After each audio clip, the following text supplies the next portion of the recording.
I would say now, because I'm pretty far into my More career, established. it's easier to make that decision. Yeah. But they still come, and for a long time, every decision was like, every part of my nafs wants me to make this decision, and I'm not happy at the fact that I am making this decision based on my spirituality and what I believe. Yeah. I know it's right, Yeah. and I know I should, and I know I'm not going to regret it. That doesn't mean that you're happy about it. It doesn't mean it's easy. It doesn't mean it's if somebody else was standing next to you and shaitan slid in between them, that I wouldn't have made the other decision because I wanted that. You know what I mean? So I think it's important to talk about that. Like, the decisions aren't clear. They're not easy. So I think at a certain point it becomes easier, but alhamdulillah, having the right people around you is key. Yeah. No, that's beautiful. So I know you kind of touched on it a little bit, but so I want to ask, what role do you think spirituality plays in your creative process? That's a good question. I think I said that every time. Good job. This is great. You mentioned a bit like lyrics. Yeah. Like, there's also exactly. like creating your rhythms and beats and this, and there's like whole stages to it, right? So Yeah. it's just, Yeah. how does it kind of walk us through it? Maybe how does it? It's there's a lot of layers to it, so I'll try to stay brief because I like to. It's not often you get to have conversations like this, so when I do, I try to say as much as I can, so that inshallah, if anything I'm saying is useful or beneficial, Yeah. like inshallah, like people can just take it when they take it, because Yeah. I get to have these conversations with very specific people. Like this morning with a mentor of mine, Yeah. Sheikh Abdullah Misra, Yeah. as a mentor of mine, people close to me, Ali Galani. Yeah. I get to have these conversations, but we always say like, people need to hear these conversations. Yeah, definitely. Like, we really need to talk about it and just be vulnerable about it, and let them take whatever they take from it. So I'll try to keep it brief because there's a lot that I want to say about that, specific to music, but then also in artistry in general. So in lyrics, 100%. That's the easy one, right? Like, what you're saying is always something on my mind. I think now I don't think about it as much because I did a lot of development. That was one of the reasons I turned down some of the record deals I had for artistic. They want to do developmental deal, is what it's called. So they develop you as an artist, help you figure out your sound and your brand and whatever. So when I learned a lot about what they do to get artists there, and then I studied it and tried to do it myself. So it took me like 3 times as long. But I knew that I would keep my values within that development, right? Because they're just like a straight business, right? Which is not, I don't think it's a bad thing. They know how to make money. They're going to make you the money if that's what you want. Easy, right? For me, I was like, I don't think they're going to inject the values that I want into it.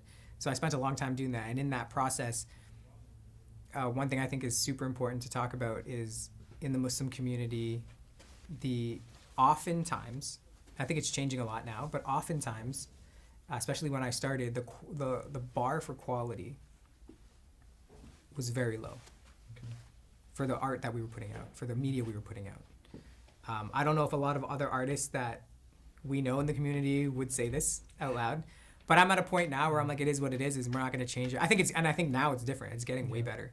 But for a long time, the bar was very low, and I still think it's too low now. But for a long time, it was like very low. And I learned that a lot of it, like, I stayed away from the Muslim community.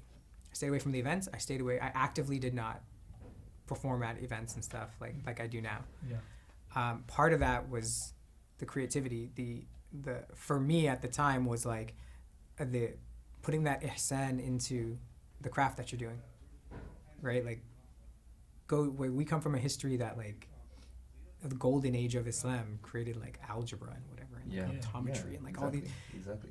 So I was like, if you're gonna do this, learn it. Yeah. And I'm getting to your question, which is like, when I went into that world and I tried to study it, I learned about songwriting, because I was like, why for 300 years longer, ancient times, why are there like tribal songs, nursery rhymes, everything that that sticks? How does it make it through the generations before there was social media? And there's a reason behind that. There's a science behind that.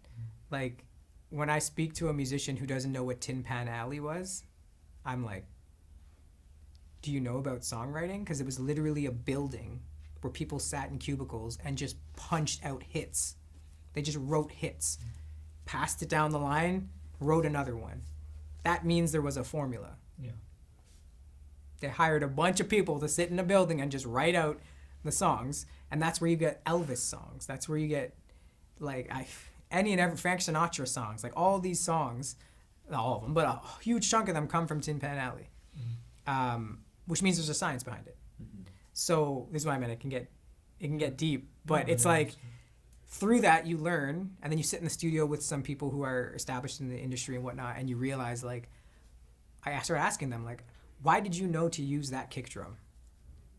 Like it wasn't a thought, right? Some of that's like they've been doing it forever. They know what they can calculate very quickly which drum they have and what they need, and that's the one they want for the sound. Yeah. Another part of it is, one of them told me, well, when you're making a pop hit, you need to have the timing in this time, and then within 4 seconds of the song, it needs to be catchy. The drums need to come in at this time because this is what people are going to play in the club, and this is what they're going to dance to. Yeah. And you need that to come in quick. And then they also make songs based on what how they know the DJs will DJ it in the club. So if you're going to make a club hit, you got to have this certain thing so that when you give it to the DJ, they know how to play it to get people moving and dancing and whatever. So then I was like, from the songwriting to the structure of the production, this is very, very, very intentional. Yeah. There's a reason why the music industry is a multi-billion-dollar industry forever and will never. It's a reason why Taylor Swift fights her masters. It's because it's a lot of money. But then you start realizing, oh, this is calculated. Not everything. There are Kendrick Lamar's. But even when these guys come up, like Lupe and these guys, they ultimately end up getting plugged into the system. Yeah. When they really blow up for a long time. I think now it's different, social media and stuff, you can kind of make your own way. But for a long time, I'm talking about when I was learning it, you plug them in and then they blow up. Right? And it's because there's a formula. It's a business. They know how the business works. They've been doing it forever. So with that, trying to pull my values into it as a Muslim, I can't use those drums. Like I can't use a kick that sounds like that. Because it was made, and I've been there when they've made that sound. Very few people are creating their own kick sounds. Yeah. You're getting a package, and that kick is in everybody's production software because it's known to be a great kick for pop songs, which is great for creators. But if Allah has made me aware of this, I try to remind myself all the time, if Allah makes you aware of something, it's now my responsibility to deal with that, and however I need to deal with that. So if he makes me aware, because a lot of artists go through their entire careers right now. I know artists who have won awards, who are touring the world, who don't know this. And you don't need to be an artist. I'm just saying because of our values, I was like trying to dissect it. And then you learn there's an intention behind those drums, and that intention is not something I align with. There's an intention behind why they use a certain rhythm, and that intention is not something I align with. And that's when you start realizing the dollar signs go down, because you're like, okay, I could get this on the radio here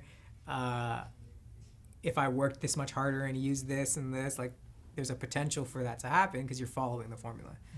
So in that regard, when I go to produce a song or write a song, now again it's easier because I think I've developed my sound and stuff where I know I couldn't even write to something with drums like that because it's just not me anymore. But early on it informed everything because I was like, well, if you put those kicks 4 in a row and you add the guitar like that and you pull it out here and you do this, that is no different than this Drake song. And that Drake song, I watched an interview with him. He straight up said I made that as a club track. So then I'm like, well, what's my intention here then? If Allah's made me aware that like these are the things that they do, so it changed the production I went to, and that's where the singer-songwriter style came in, because nobody listens to John Mayer to go to a rave. Like, you don't go to a John Mayer concert and it's a rave. You don't go to a Bob Dylan concert and party. So then I started saying, okay, well, what do these guys do? What do these writers do on this side of things? Like Death Cab for Cuties, one of my favorite bands. Like, what do they do to tell that story and evoke that emotion? And those are the things I want to do. So what are they doing in the instrumentation? And you realize the technique is so different. So different. Like, artistically creative, the intention is different. I would still say their intention is not the same as mine, but the way they're making the music, the way they're creating, the goal is different and it more aligned with my values and what I thought I could do with it with my values. So I hope that answers your question. But no, it goes a lot more complex than I thought. And it's just something like over the years you really had to refine your craft to figure out which instruments and which beats and how to get your songs together. And then still try to like sell. That too. Which is sure. So. Yeah, no, I mean, that's very interesting. You mentioned something before as well. You mentioned Nia, intention, right? So I wanted to ask you, how does Nia, intention, play a role in your creative process, right? In terms of beginning a song, starting your lyrics, and how does it, how do you ensure that your intentions align with your faith when making the music? Is it something that Oh yeah. before every song you do you have an overall Nia that, so how does that play into your process? It's an interesting question about like how does the intention align with your music, because a lot of the times, or not a lot, but like often it'll come up where like the intention behind the song is to sell. Mm-hmm. And I think now I can do that because I know that I'm starting to like trust myself that like I'm not gonna produce or write something that doesn't align with my values. Yeah. Whereas before you kind of know yourself, this is what I was saying earlier about knowing your intention, like knowing your why, Yeah. why you're doing it. For me, it's like I said earlier that my first step towards consciously and actively taking on Islam for myself was through writing and music, was through recording.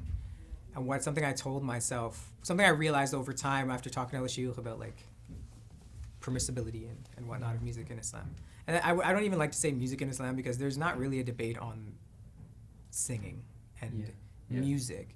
I think people like to throw the term music around, but if you're not in the industry, music could be anything. Like you could start humming right now and I could start rapping and it would be music. But instruments. So like the use of instruments is really the thing.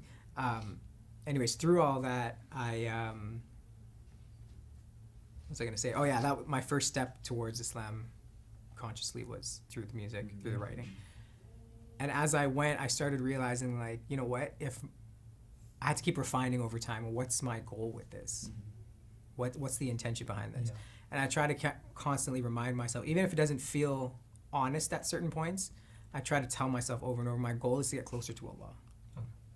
Is to get closer to Allah. Like, that has to be the goal. Mm-hmm. So even if I don't feel that way right now, even if I don't believe it right now, I have to keep telling I write it down and I'm like, get closer to Allah. So then within that, I go, okay, well, my first step closer to Allah was through the music and the writing. I can't be naive enough to think that if Allah made that my first step, music is also going to be my second step and my third step. Because if you're evolving, the steps should change. Mm-hmm. So and I've tried to make myself okay with that. Because when you're working on a passion project, when you're working on something you love, a career, school, whatever, this podcast, whatever it is, it's hard to imagine just giving it up. Yeah. And when you pray istikhara, you're ultimately asking Allah, if it's not meant for me, turn it away from me and turn me away from. And when the first time I cried was about music, when I made that dua, to be like, wow, I'm asking Allah to turn music away from me. That's something you have that's when I realized the power of that dua. I was like, you have no power over that. Yeah. If you are walking on the street and I say salam to you and you turn around and walk away, what am I going to do, grab you? Like, there's nothing I can, if I choose to turn away from you, I have control over that situation, but I'm asking Allah to actively take music and remove it from my life, right? If it's not meant for me. So within that, I try to remind myself, like, my third step might be that I don't think instruments are halal. Okay. Yeah. That just might be it. Because if the goal is to move closer to Allah, I can't predict what step 6 is going to be. And if I expect that it's going to be a Grammy, that's pretty naive. Like, I'm setting myself up for failure. Because if Allah goes, nope, you're going to lose your legs, then it's like my whole life falls apart. It's like, no, if the goal was always to get closer to Allah, it's not going to be easy. But it's trying to remember that, like, if that's the intention, maybe inshallah, I can be quicker to accept the circumstances, knowing that, okay, well, that was my first 3 steps was music. But now it's time for it to be something else. Because Allah gave me that blessing then, moved me closer to Islam, but ultimately I'm not going to get closer to Him with music now. It's going to be something else. Yeah. And so within that, it's I think you asked me about like intention, right? Yeah. So the intention, if I keep that intention in my mind, it's not like I just run through every day like, all for Allah, this is easy. Like, again, it would be a lie. It's not that simple. Yeah. But if I try to remind myself of that, then when I go into the music, the intention is always like do it as best as you can right now, and then in terms of the sound and like the intention behind what I choose to write and what I choose. Again, now it's a little bit easier because I've developed myself around a value-based. Even the studio, like Last Bullet Studios, is all about value-based production, a production house and recording studio for value-based content. Yeah. So it's like, it's easier now. But when I go to write, one thing I think about is that, what am I saying in here that's moving me closer to Allah? And I think expanding that definition has been really interesting, to be like, the way you speak to somebody can move you closer to Allah. The way you treat people, the way you inspire people, the way you connect with people, the way the Prophet ﷺ would turn his full shoulders to somebody and speak to them. Yeah. Trying to remember to do that is a very important thing. So it forced me to remember these things, so that when I write a song, I'm not necessarily like, this topic I don't write my music specifically for the Muslim community either, because to me, I'm like, you're already Muslim, bro. Yeah. I'm trying to get people who, part of what I'm doing is trying to get people who may not be Muslim or who maybe are struggling with Islam to be like, oh, it's cool over here. Like, or this, like, to look into Islam, right? So when I'm making the music, I'm kind of like, what do I want to say? It's all about personal growth. What am I going through? And then remembering somebody else is probably going through something similar. So let's talk about it. And when I talk, then my intention becomes, inshallah, we can connect through it. Whether I meet that person or not, they can like take something from it and it'll do good for them. And then it gives me the freedom to be like, well, if you say something that impacts somebody in a positive way, inshallah, I'm moving closer to Allah in that way. So it's kind of really general. Yeah. Like, I don't go into every song. I've kind of taken that approach to my music in general, so I don't have to think about it as much when I go to every song. I think even with like any action with the intention that we have can be a form of getting closer to Allah subhanahu wa ta'ala. And so that kind of brings me to my other question is, some artists, they'll view their work as a form of worship, depending on their intention. So do you personally, do you feel that creating music is a form of worship for you? I feel like the debate, if you want to call it, on the permissibility of instruments in Islam, in my experience, has always been very extreme, right? It's always been absolutely haram. There's absolutely no way you can be doing this. It's the worst thing. It's the devil. The industry is the devil.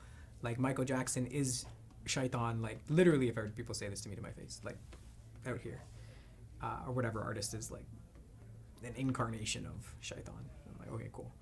And then on the other side, it's like, anybody else, like, for a long time, the conversations I was having was like that, or it's an act of worship. It's this. It's like, it's spiritual. It can be this. It can be spiritual. And to me, I never really fell on either side, because I was like, in my opinion, we know exactly how to practice Islam. It's very clear how to worship.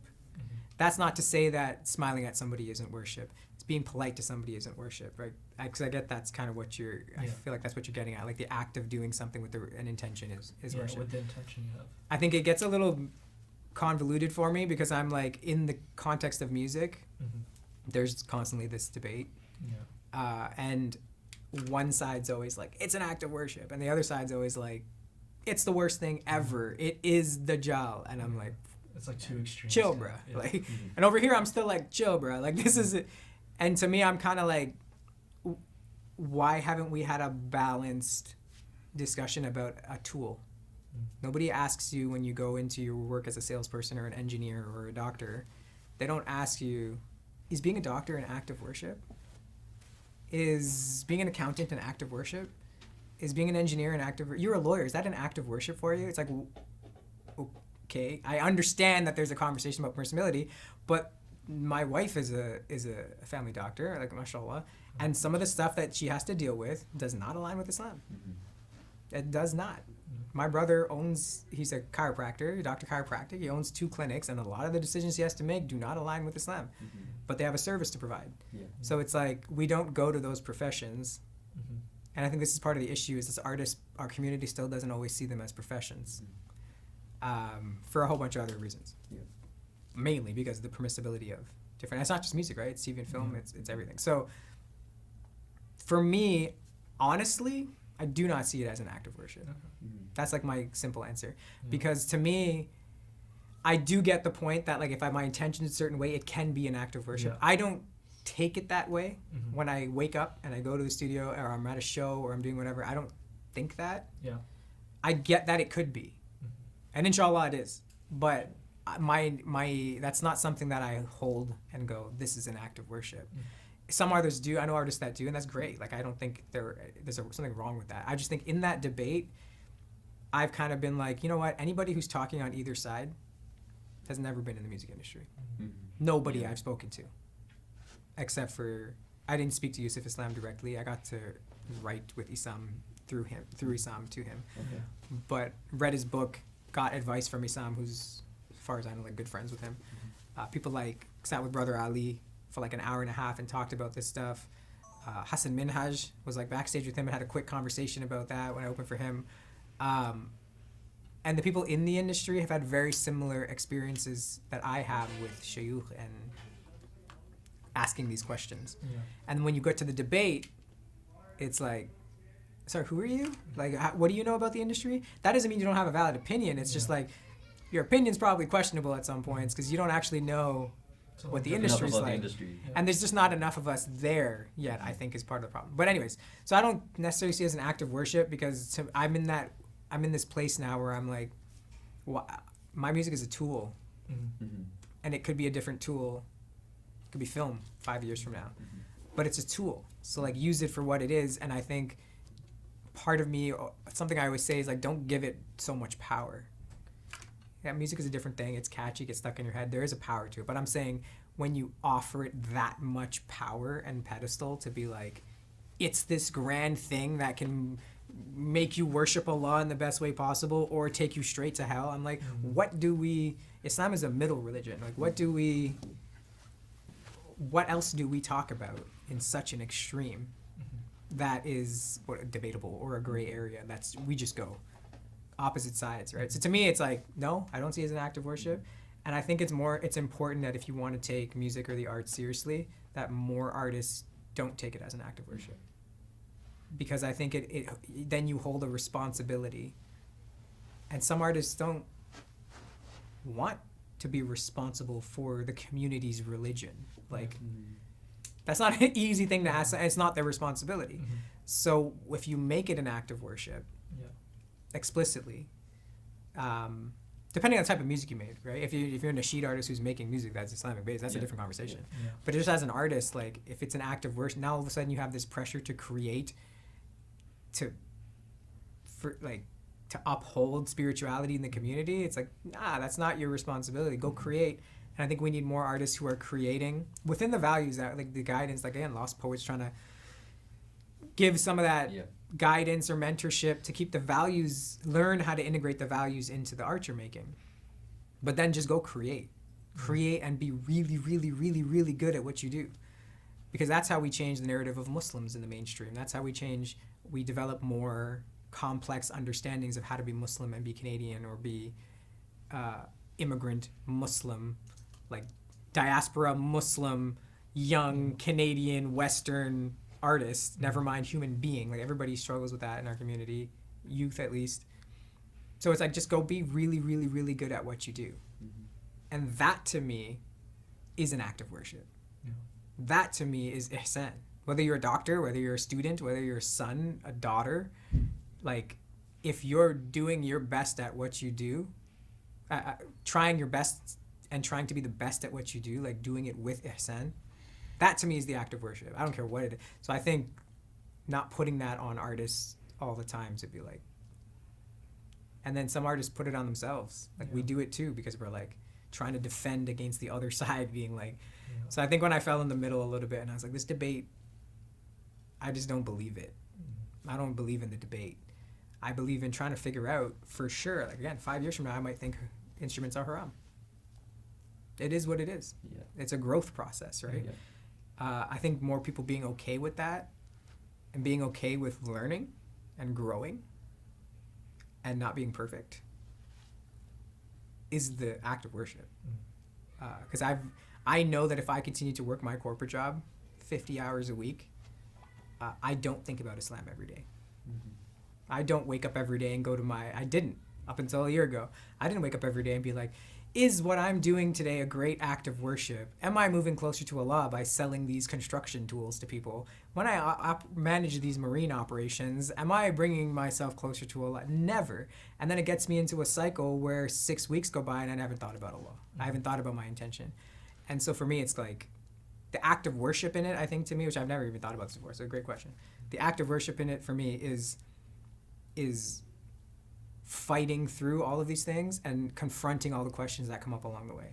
Is music halal or haram? Should women be singing? Should this be and then having to face that and being like, let me go find out. Let me go have these conversations. Let me spend 8 hours talking to this person and this person and this person so I can learn about Islam and about myself and about what it means to grow as a human being and as a Muslim. And that I do not get in my 9-to-5 job. To me, that's the act of worship. Is like when I'm doing that, I'm moving close. I feel like I'm moving closer to Allah because I'm learning, and then you make mistakes along the way. And I wanted to, because you brought up how artists, they have a responsibility, right, to the community, and as well as instrumentals they're impermissible, right? So what a lot of nasheed artists, what they do is they mimic the sound of an instrument, right? They'll mimic a sound of let's say like a drum, or they'll mimic a sound of like, you know, a something of a bass, right? And they'll put that out and also have Islam in the mix, right? There's obviously like there's a message, no doubt, right? So my question is, so what do you think of nasheed artists that are kind of diving to that aspect? Trying to get me in trouble, bro. These guys are my friends. No, it's a great question because people are asking it. Nobody's asking it openly. One of the podcasts that Lost Poets producing right now is on this topic: spirituality and art. And I could never reconcile. Really early on, when the team I was originally working with, we talked about this like 10 years ago, we talked about just using, I think they finally got that audio of what space sounded like. Yeah. You guys heard that? Yeah. And then the description, and I don't correct me wrong, it's a hadith or the Quran, but the description of what the angels sound like when they're descending from the heavens. I'm not getting it right, but you know what? Yeah, you know what I'm talking about. Imam Umar Sulaiman just brought it back. Like, that had just like come out at that time, like the first time they got a high quality audio. So we were like, yo, if instruments are haram, like there's so much, it's a beautiful world to explore, which is why I've become okay with the technology we have now to produce, but then also they're understanding that like if I feel like instruments aren't haram and that's where I get, there's a whole world you can dive into creatively, right? So we talked about that a lot, just going vocal only. It wasn't vocal only at the time, it was just like natural sounds, right? Like not instruments. And we quickly realized, because you start, again, what I was talking about before was the intention behind a drum. And so when we learned like the industry is very specific, they know why they're using that drum. What it comes down to is frequencies and sound waves. It comes down to physics. So if I say if right now, actually it's a really good example. If I say if right now, and I take that and I put it in my production program and I open up an equalizer and I boost the bass end and I go to like, I don't know, the 2000 frequency, that might be wrong, but I go to like the 2000 frequency and I drop that lower so that the on the if gets a little more muffled, all of a sudden that sounds like a and you have a kick. Yeah. So when I learned more of the physics behind it, I was like, that's just a kick. Because a kick is just a sound wave. Yeah. That's acting in a certain way in certain frequencies. So you could take anything, edit the frequencies the same, and it's hard to tell me that that's not a kick. Yeah. No, because in its nature, the sound wave is the same. Yeah. And that's what makes up a sound, is the waves and the frequencies. So we moved away from it because we were like, what's the difference? That's where a long time ago, like 9-10 years ago. And I could never, so to me, I could never reconcile that. Like if that's the route we're taking, if we're just saying, okay, we're going to use our voice and we're going to make it sound like a kick drum, or we're going to use our voice and we're going to make it sound like a piano, then to me, I was like, just use the piano. That's always been my take. Just use the piano, because the something you have to learn as an artist is, one thing is the creation process, and the other thing is what people hear, right? And a lot of times artists are disconnected from what people are hearing.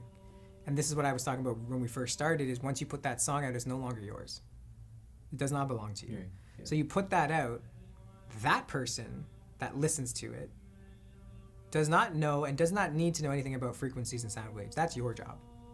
They don't need to know anything about that. They don't care.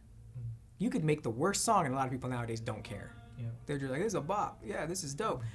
And artists will be like, that song sucks. You don't know what you're talking about. But we don't have a right to say that, because you made it, and if they like it, they like it. Yeah, exactly. That's the service you provide. Yeah. So if they're hearing it and it sounds like a piano, they don't have the experience. They don't need to know that. They're just like, that's a cool piano. That's a cool kick drum. So to me, it's like, if it really does come back to the intention. Like, if I were to do, I'm dabbling in some vocal only like stuff as well now, and what I'm trying to figure out for myself is like, what's the intention behind it? If I don't want to use instruments, then kicks shouldn't be, or snares shouldn't be the first step in the approach to making that song. Mm-hmm. I need a snare. It's like, no, you don't need a snare. You're trying to get rid of snares. Yeah. So I think it's an interesting creative exercise to be like, well, what's the effect of a snare? Why is a snare a snare? Why does it do this? Why does it do this? And what can replace that, but be, in terms of its impact, but obviously not be a snare. So it's like, it gets a little complex. I don't have an opinion on it, because that's just my experience, where I go, my experience with it. And it really came back to the intention. Yeah. Like, cause for me, if you just say if and you do it in a certain rhythm, it's still a club track. Mm-hmm. So again, it comes down to like the intention behind it and what your end goal is. But like for other artists do it, like that's when I make my music, that's what I'm thinking. When other artists make it, I don't like to comment on it, because just like I've been talking about my process and how I don't need to explain it to anybody. And if you want to have a conversation, have a real conversation with me. Or like, try to have a real conversation. Don't just assume that I have to offer that same leeway and that same respect to other artists doing their craft, because you have no idea where they're at. You have no idea who's around them. You have no idea what the intention is. It's a different conversation if we sit and talk about their intention. I might be able to comment then, but that's their artistic process, their growth process. But ultimately, to me, it just comes down to, what's your intention with it? So if an artist came to me and said, hey, what do you think about this song I'm making? It's a very different conversation. Because then I'm like, what's your intention with it? Yeah. Because you know this is a club track. Mm-hmm. Yeah. Right? And I would have this conversation. Mm-hmm. But to just comment on them like, in general, I don't think it's fair. Because I can't say that and then turn around and be like, yeah. Okay, so what advice would you give to aspiring musicians who are trying to create content that's both spiritually meaningful and artistically expressive? First piece of advice, spend more time figuring out who you are than you do trying to just make a song. Because if you want to sell and stand out and get recognition and say something that's powerful or important, or something that you're going to be able to stand behind for the rest of your life, because once you put it out, it's no longer yours. The most important thing is knowing who you are as a human being, as a Muslim, as a brother, as a sister, as a father, mother, cousin, whatever. Spend more time on figuring out who you are, especially if you're young. Like if you're in your teens or early 20s, spend as much time figuring out who you are. One, Islamically, if you know yourself, you move closer to Allah. The more you know yourself, the more you move closer to Allah. So if you know that, you'll know what you want to say in your music. You'll know what your story is. Everything in music is storytelling. Everything. So if you know what your story is, you can then tell it. So you got to know what your story is. You got to know who you are. You got to know your history. You got to know. And when you learn that, you'll learn what's important to you and what you value. And that's what goes into your music. That's what goes into your writing. That's what goes into the sounds you use. It affects everything. And then you are approaching your art with a very wholesome, and again, to me, that's the act of worship. Are you learning as you go? You can approach your music with a foundation that will eventually become unshakable. Because when someone talks about like, your music sucks, you'd be like, I don't care, because it's me. If it's not you and you made something to mimic someone else, at first you always start mimicking other people. But if you're not on the path to knowing like, no, this is me, you won't have, I guarantee you will not have confidence in your music. Every time somebody comments on it or somebody doesn't like your song, you'll feel like crap. Yeah. Right? No matter what. You guys make this podcast, you put it out, someone's like, the camera was kind of off. You're going to feel that. You're going to be 100%. like, bro, you know how long 100%. we spent trying to set this up, and that's the comment you had on an hour? It happens to every creative. Yeah, definitely. So on top of that, when you make music and you put it out and you're being vulnerable and your voice is there and you might not be the best singer yet, but it sounds good, it's just not great, and you're going to get that anyways. I still get that to this day. It is what it is. But if you also don't have a foundation and an understanding of why you made that song and why you did it that way, why you're talking about what you talk about, bro, you'll fall apart.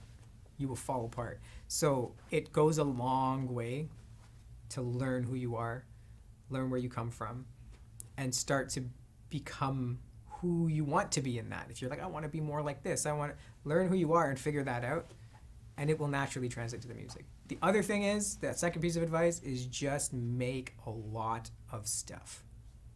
Just make it. The biggest regret I have is not, we were talking about this right before, I didn't say it was a regret, but we were talking about me working on like 14 songs right now at one time. And it's because I'm trying to make up for 4 years of not making enough music. So from a business perspective, from an artistic perspective, the amount of growth you get every single time you open up that DAW, that production program, and you write or you put something on a loop and you write and record and you babble into the microphone and you scream and you do random things when nobody can hear you, or if they can hear you, sure, that's cool. Every single second you spend on that is a rep. It's practice, and it adds up very quickly. So like, learn who you are and then just do the thing over and over and over. And it takes a long time. So don't think about, I need to be this good, I need to have this many things done at first. If you're in, like you said, if it's a new artist, just do what you love, what feels good, and just do it so many times. Just over. I have seasoned artists now who come to the studio and they're like, yeah, I finished 2 songs this year. And I'm like, bro, our only job is to make music. What are you doing? You need more. You need more. Make it. Yeah. Just make it. You don't have to play for anybody. We have Control Z. You can undo things, you can delete things, you can never play something. Just do it as many times as you can. And in that process of doing and doing and doing and learning who you are, the lyrics will come. The lyrics will come out the way you want them to. The instrumentals will, the vocal only that you're working on, because it'll be you. And this is what major labels are doing in developmental record deals. They are figuring out who you are and then selling it. So don't let somebody else do that for you if you have specific values. This is where I get it from. It's like, oh, that's what they're doing. How do we do this for ourselves as a community? Learn who you are, put that in your music, and then you still probably get a record deal. Because they're gonna, if you're doing that, people also connect with it. They believe it. They're like, that's you. And believe me, I can tell. So record labels and fans and whoever, they can tell when you're saying something that you don't believe. It's like, that's not you. It's when it's real, you could have the worst lyrics, but if it's real, if it's what you're actually feeling and who you are, people will connect with it. That's like an intangible connection that will always exist. Is like, people know that you're being yourself. Genuine. So learn who you are, and eventually if you start selling well, you get a good following and it's going well, the labels will come to you. Definitely. They'll be like, what are you doing here? You just sold out 4 shows in a row. Like, what's going on here? And now they don't need to change you. They just want in on the action Exactly. because you're selling, Yeah. but you're selling because you're yourself. Exactly. So now your brand is you, Exactly. right? And then let it go from, inshallah, let it go from there. But anyways, to be brief, learn who you are and then just do the thing over and over and over. Okay. So my last question. Yeah. What's you've created, you know, so many tracks, you have albums, right? What's one you can even rap it if you want. What's one line or bar or stance that you have that will always be in your mind? Ooh. Does it have to be out? No, it doesn't. Released? Have to be. No, not at all. Are you giving us an unreleased? It is like a. I'm trying to think. Yeah. Ooh. I'm not gonna lie. I write my songs 6-7 times until I feel every lyric. Yeah. So I think there's a song I have out right now called Myself. Yeah. And that one is about people taking advantage of you or taking advantage of your kindness and kind of like not appreciating the effort you put in into the relationship or the task or whatever it is. And then getting to that point where like you have to kind of cut things off and be like, absolutely not. Like, I'm not going to be disrespected or I'm not going to be walked on. And you would think I remember them all right away, but half the time I get on stage and right before the beat drops, I don't know the line. I'm like, just like blanking, like, oh, there it is. What did I say? Doesn't have to be exact, even if you can. Yeah, so what I- just a message. Yeah, the right? line was like something like, I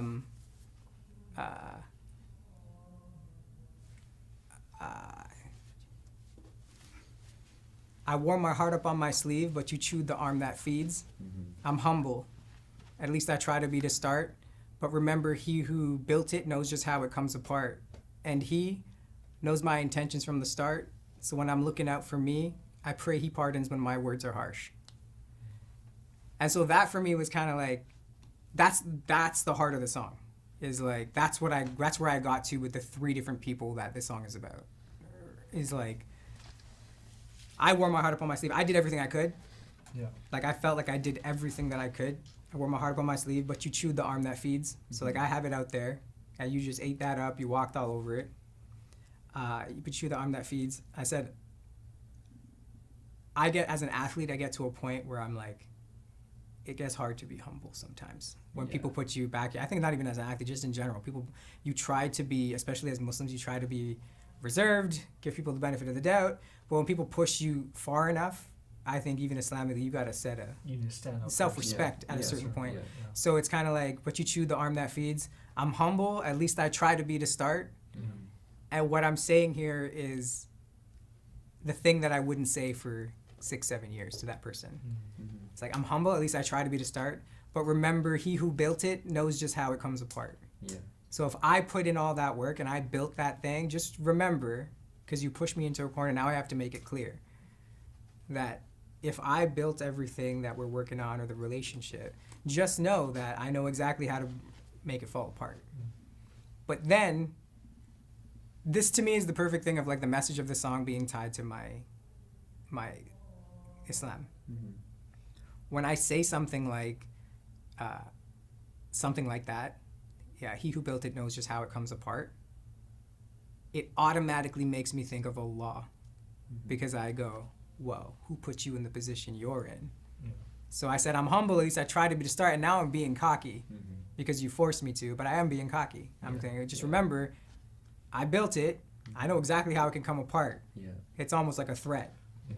And then it makes me go, okay, but who built everything that you have?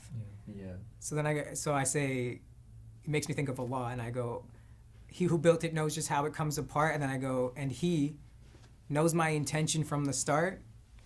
So when I'm looking out for me, when I'm just defending myself, I pray he pardons when these words are harsh. Because that's what it is. It's like, I had to say it, but I don't want to say it. Yeah. So I kind of go back and kind of make a dua to be like, oh God, don't don't take it too far, because remember, if you can say that about somebody else, someone could say it about you. Never mind, Allah is watching you and can be like the ultimate dismantler of everything that you've built, right? So that to me is the new album I have coming out early next year, inshallah, is called The Life of Hearts. Actually, you guys are the first people I'm telling. It's called The Life of Hearts. It really means a lot. We feel special. We should come back and do that, because that one has a whole concept about spirituality and masculinity. And it's the first time I did a project that I was like, from the jump, I have a message, like something I'm trying to get out. But yeah, this lyric is, I think when I wrote that, I was like, oh, I know how I write. You'll see in all my songs after that, they kind of come full circle like that. I'm like, okay, this is what I'm saying, this is what I mean, this is what I'm feeling, and I try to be really human about it, right? Like, I get cocky. I get, like, being humble it's a practice. Being patient is these things that give Muslims their character, like good character, are practice. So, and then if you fall off and you do something wrong, it's kind of like, come back as quickly as possible. That to me is Islam. That's the act of word. So when I say something like, oh, I could rip you apart, I can do this, I gotta stop and be like, oh yeah. I'm not that big. Like, chill. So that to me is like a really encompassing. Yeah, it's from myself, which is actually on Spotify and YouTube, and there's a music video and stuff. So yeah, that's what we're gonna ask. Just if you can highlight some of your upcoming work, your performances, and your events and stuff, just to end off the podcast. Yeah, for sure. So I have a project, inshallah, hopefully coming out in November. Yeah. There'll be a show for that. I haven't announced anything yet. I'm going to the studio right after this to record some of it. So November, something will pop up. If you follow me, just at Razhyder, like RAZHYDER, on like every platform. Yeah. Specifically on Instagram, I put out all my announcements. You'll see that project coming out. It's with a collaboration with a rapper named Noise from Brampton. Yeah. And then I should have a single coming out October or November as well with Anis Hassan, who's a phenomenal actor and singer. You guys should follow him as well on Instagram. So those two things are coming up. But the biggest thing I'm gearing up towards is next February, March, is the drop of this Life of Hearts album. It's the first full-length studio album I've done. So it's like 10 songs, fully produced. That to me is the best music I've ever made. That to me is like that line that I got in Myself. I took that and added it to Gave You Everything, which is on the product, on the same album as Myself, Midnight Epiphany. So in Gave You Everything, I like expanded it to 2 verses that were like that, not just 1 lyric. And then in the next song, a different song I did, I expanded it to like the verses and the hooks were all that kind of way. This album, the entire album is like that. Yeah, I took that and I went, I'm doing this 10 times for 3 minutes straight. So that's the one, like, I've never been this excited for an album. So The Life of Hearts is the thing. February, March, inshallah. Raz, Jazakallah khair for being on our podcast, our Thank very you for first having me. podcast episode. It really means a lot to us, you know. You're a special guest for us just because you came on our first episode, right? So I really appreciate it. Jazakallah khair from me, from Akil, Thank you. from my beautiful our assistant running back and forth. Our assistant in the back, Hamza. Who's working hard. I got you, bro. He's working hard behind the scenes. Yeah. So I know a lot of the guys who work outside the entire production, they don't get a lot of recognition. So Hamza, Jazakallah khair. Alright? We really appreciate it. All the work that you're doing. But especially, you know, once again, Jazakallah khair for being on our first episode. Thank you for having me. It's an honor. It was good, yeah. And thank you guys so much for watching. Follow us on Instagram at My Voice Canada. Follow Raz at Razhyder. If you have any YouTube, plug it in. You know, Razhyder, right? That's it, Razhyder. That's it. If you follow on Spotify and Apple Music and stuff, you guys will get notifications for everything I do. Feel free to hit me up, DM me if you have questions about this interview as well. Perfect. Awesome, perfect. Yeah. Jazakallah khair. And Assalamu alaikum wa rahmatullahi wa barakatuh.